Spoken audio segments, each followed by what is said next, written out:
नमस्कार रसिक प्रेक्षक हो, तुम्हा सर्वांचे माझ्या कुकिंग चॅनलमध्ये मनापासून स्वागत। आज आपण उन्हाळा विशेष वाळवणाची एक खास रेसिपी पाहणार आहोत, ती म्हणजे चुलीवरच्या वाफेवरच्या तांदळाच्या पापड्या। या पापड्या दिसायला पांढरशुभ्र आणि तळल्यावर जिभेवर विरघळतील इतक्या खुसखुशीत होतात। चला तर मग वेळ न घालवता सुरुवात करूया। पांढरशुभ्र आणि हलके पापड होण्यासाठी सर्वात महत्त्वाची पायरी म्हणजे तांदूळ व्यवस्थित भिजवणे।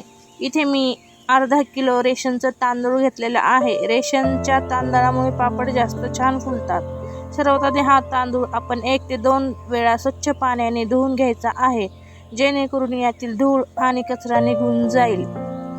यात पुरेसे पाणी घालून हा तांदूळ आपल्याला 2 ते 3 दिवस भिजत ठेवायचा आहे।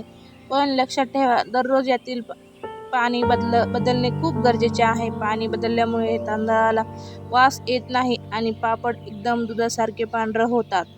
आपले तांदूळ 3 दिवस व्यवस्थित भिजलेले आहे। मी यातील एक पाणी काढून स्वच्छ धुवून घेतलेले आहे। आता हे आपण एका सुती कापडावर सावलीतच वाळून घ्यायचं आहे। लक्षात ठेवा, तांदूळ कडक उन्हात वाळवू नका, नाहीतर पापड्यांना चिरा पडू शकतात। फक्त 2 ते 3 तास घरातच फॅन खाली किंवा सावलीत वाळवले तरी चालतील, जेणेकरून यातील जास्तीचा ओलावा निघून जाईल। तांदूळ आता आपले व्यवस्थित कोरडे झालेले आहेत। आता आपण हे मिक्सरच्या भांड्यामध्ये बारीक करून घेणार आहोत। याचं पीठ आपण 2 पद्धतीने काढू शकतो, एक म्हणजे कोरडं फिरवणे आणि दुसरं म्हणजे पाणी टाकून याची पेस्ट बनवून घेणे। इथे मी कोरडंच फिरवलेलं आहे। आता हे आपण बारक्या सुजीच्या चाळणीने व्यवस्थित असं चाळून घेऊया। आपण हे पीठ एकदा चाळणीने व्यवस्थित चाळून घेऊया। पीठ चाळून घेतल्यामुळे त्यात काही तांदळाचे कण राहिले असतील तर ते निघून जातील आणि आपल्या पापड्या एकदम मऊ आणि एकसारख्या होतील। पहा, आपलं पीठ किती छान एकदम मऊ असं झालेलं आहे। साधारण हे अर्धा किलो पीठ आहे। हे पीठ आपण एका पातेल्यामध्ये काढून घेऊया।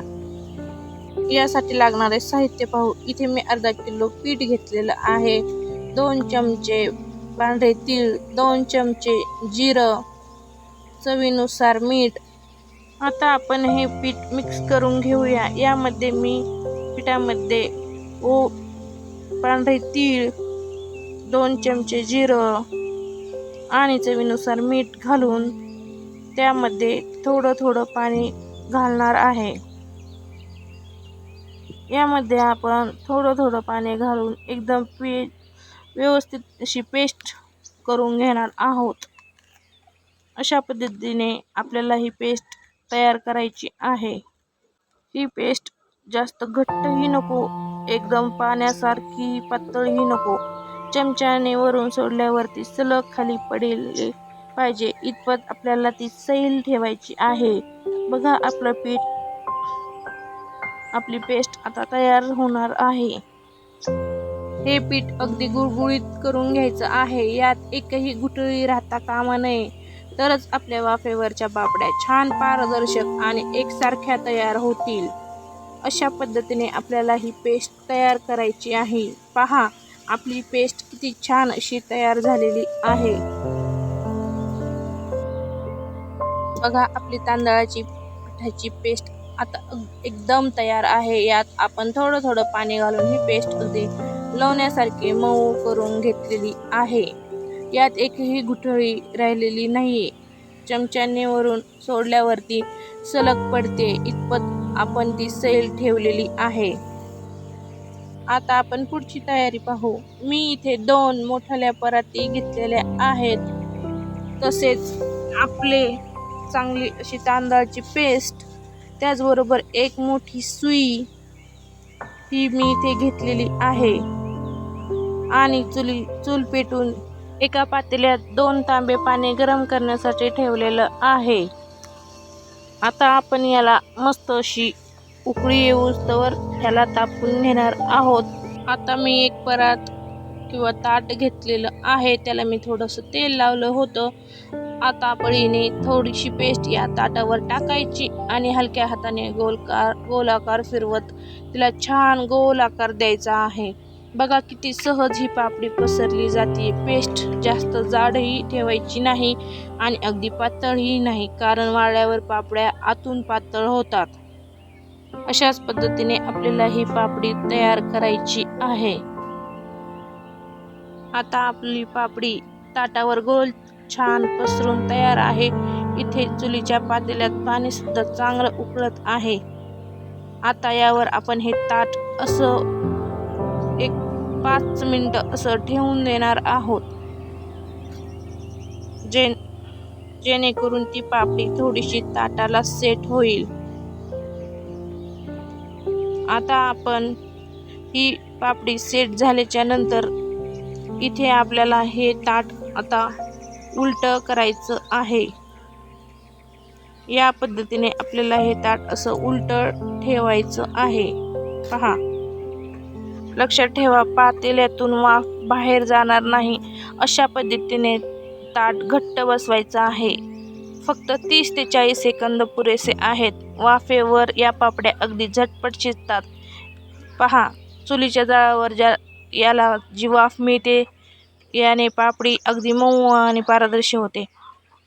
आता हे पापडीचं ताट आपण एका मोठ्या परातीमध्ये गार पाणी घेतलेलं आहे, त्यामध्ये हे ताट असं या पद्धतीने टाकून देऊ आणि एका सुईने आता ही पापडी गरम असताना थोडीशी आपण याच्या कडा मोकळा करून घेणार आहोत।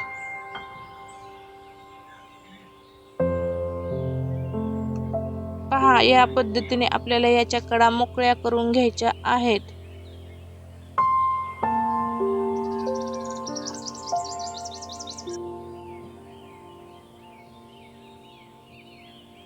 जर तुम्हाला फक्त सुईनेच कडा मोकळ्या होत नसतील तर तुम्ही या पद्धतीने त्यामध्ये एक दोरा लावून ही याला पापडी मोकळी करू शकता।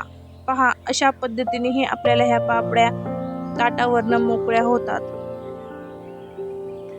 पहा, किती छान आणि पारदर्शी आपली ही पापडी तयार झालेली आहे। ती पापडी आपण आता एका टोपल्यावर टाकून घेणार आहोत। आता आपण याच पद्धतीने दुसऱ्याही पापड्या तयार करून घेऊया।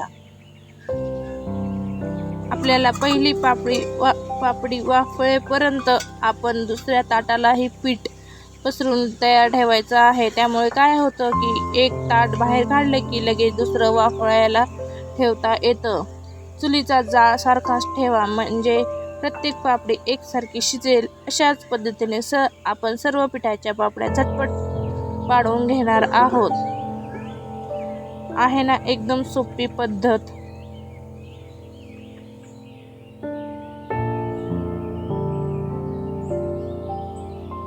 अशाच पद्धतीने आपण सगळ्या पापड्या तयार करून घेणार आहोत। या पापड्याला आपल्याला उन्हात किंवा घरात फॅन खाली सुद्धा वाळवता येतात।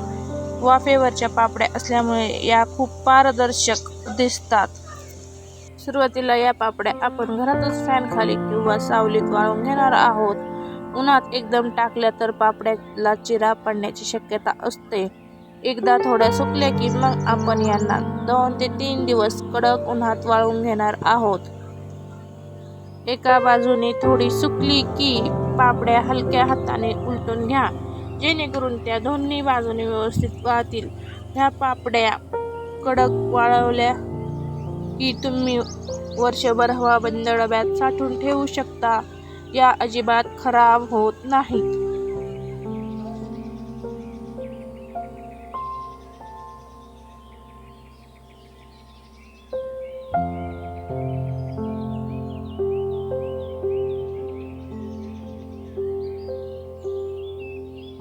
बघा, वाळवल्यानंतर आपली पापडी किती पारदर्शी आणि पांढरशुभ्र दिसत आहे।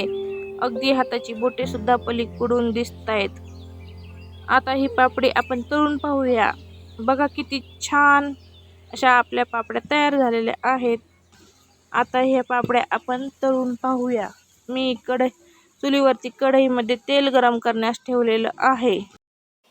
तेल गरम झालेलं आहे। आता आपण यामध्ये एक एक पापडी टाकून तळून घेणार आहोत। पहा, टिप्पट पापडी फुगलेली आहे. रंगही अगदी पांढरा आहे. जिभेवर टाकताच विरघळणारी ही चुलीवरच्या वाफेवरची तांदळाची पापडी तुम्ही नक्की करून पहा. तर मंडळी बघा, आपल्या चुलीवरच्या वाफेवरच्या तांदळाच्या पापड्या वाळवून एकदम तयार आहेत आणि तळूनही आपल्याला मी दाखवलेल्या आहेत. बघू शकता या किती मस्त अशा आपल्या वाळलेल्या पापड्या आणि तळलेल्याही पापड्या मस्त अशा फुगलेल्या आहेत. तुम्ही सुद्धा या उन्हाळ्यात अशा पद्धतीने चुलीवरच्या पारंपरिक पापड्या नक्की करून पहा. ही रेसिपी तुम्हाला कशी वाटली हे मला कमेंटमध्ये नक्की सांगा. जर तुम्हाला हा व्हिडिओ आवडला असेल तर व्हिडिओला लाईक करा, तुमच्या मित्रमैत्रिणींसोबत शेअर करा आणि माझ्या या नवीन कुकिंग चॅनलला सबस्क्राईब करायला विसरू नका. पुन्हा भेटूया अशाच एका अस्सल गावरान आणि पारंपरिक रेसिपीसोबत. तोपर्यंत धन्यवाद. Bye bye.